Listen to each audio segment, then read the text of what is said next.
You know the sound I'm talking about, right? You shift your car into reverse and suddenly, there it is. That distinct, high-pitched whine. It's a sound so common we barely even think about it. But have you ever actually wondered what's going on inside your transmission to make it?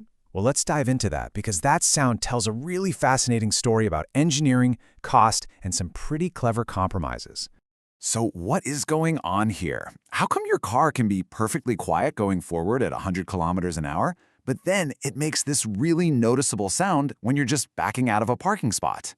It's honestly one of the most common questions car owners have, and the answer, you might be surprised to hear, is actually pretty straightforward.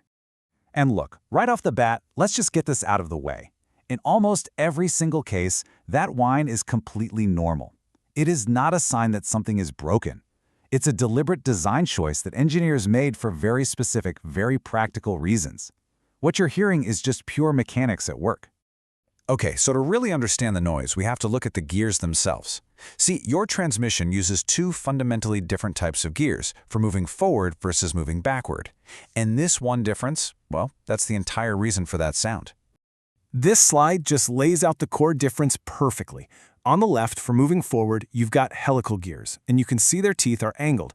Then, over on the right, for reverse, you've got a spur gear, with teeth that are cut straight across. This single design choice, angled versus straight, is literally what separates a quiet hum from that loud whine. So let's look a little closer at those forward gears. The angled teeth of helical gears, they don't just slam into each other. They slide into place, engaging really smoothly and gradually. The contact actually rolls from one end of the tooth to the other, which means multiple teeth are always sharing the load. This super smooth transfer of power is what makes them so incredibly quiet, which of course is exactly what you want for all your forward gears. Now for the reverse gear. Spur gears, while their teeth are cut straight across, so instead of that smooth rolling engagement, they meet head-on with an abrupt impact. The best analogy I can give you is to imagine two paddle wheels slapping against each other. That's kind of the effect. Each one of those tiny impacts, happening hundreds of times a second, creates a vibration, and that vibration is the whine you hear. So the obvious question is, if helical gears are so much quieter, why not just use them for reverse too? And the answer is a classic engineering trade-off. It's all about balancing performance, complexity, and of course, cost. For a gear you use maybe, 2% of the time? A little noise is considered an acceptable compromise. Here's the main technical reason. Those quiet, angled helical gears create a sideways force called axial thrust. Now, in your forward gears, this is pretty easy to manage with bearings, but in reverse, the direction of that force would flip, and that would require a whole separate complex and expensive set of bearings just to handle it. For a gear that's only used for brief, low-speed maneuvers, it's just not worth the extra cost and weight. Straight-cut gears don't produce this side force, which makes them a much simpler solution. Now, what's really interesting is that there's an extra player involved here.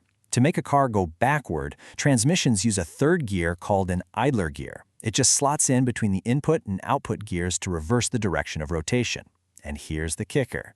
That idler gear is also a straight-cut spur gear. So you don't just have one noisy gear connection, you actually have two, which just compounds the whining sound. So when you add it all up, spur gears are simply the logical choice for reverse. They don't create that tricky axial thrust, they're cheaper to make, and they're strong and light. For a gear we only use for short periods at low speeds, the noise they make is a trade-off that pretty much every car manufacturer in the world is willing to make. Okay, so we know the whine is normal, but what about other sounds?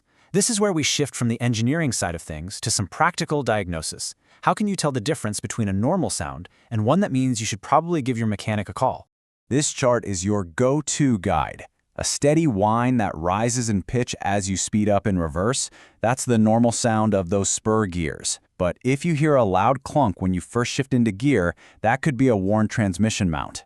Any grinding or crunching is a big red flag. That often indicates low fluid or worn gear teeth. A deep rumbling or growling could point to a failing bearing, and clicking, especially when you're turning, usually points to your CV joints. So here's the key takeaway from a mechanic's perspective. It's not the sound itself, but the change in the sound that matters most. Your car has a baseline of normal noises. You get used to them. When a new one appears, or an old one gets suddenly louder or changes its character, that's your signal to pay attention. Consistency is a sign of health. A sudden change is a sign to investigate. So, how can you keep your transmission healthy and all those noises in the normal category.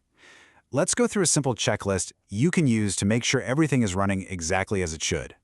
Let me be absolutely clear about this. The single most important thing for your gearbox, its health, its noise level, and its lifespan, is all overwhelmingly dependent on the condition of your transmission fluid. It lubricates, it cools, and it cleans. And when it starts to degrade, extra noise is one of the very first symptoms. Here's a simple check that anyone can do. First, check the level on the dipstick. Make sure it's between the min and max marks. Second, look at the color. Fresh fluid is usually a bright, translucent red. If it's turned dark brown or black, it's old and needs changing. And third, the smell. If it smells burnt, that's a serious red flag that the fluid has broken down and is no longer protecting your transmission properly. Beyond the fluid, there are a few other golden rules. Have a mechanic check your transmission mounts during regular service. They're rubber and they do wear out over time. Stick to your car's recommended fluid change schedule. And finally, the easiest thing you can possibly do. Always, always come to a complete stop before you shift from drive into reverse. This prevents that horrible grinding that can literally chip the teeth on your gears. And that brings us to a final thought. You know, electric vehicles don't have a traditional gearbox. Their motors just spin in the opposite direction to go backward. There are no spur gears, no idler, and no whine. So it makes you wonder, is this familiar mechanical sound, this signature of the internal combustion engine, on its way to becoming a piece of automotive history? It's something to think about the next time you back out of your driveway.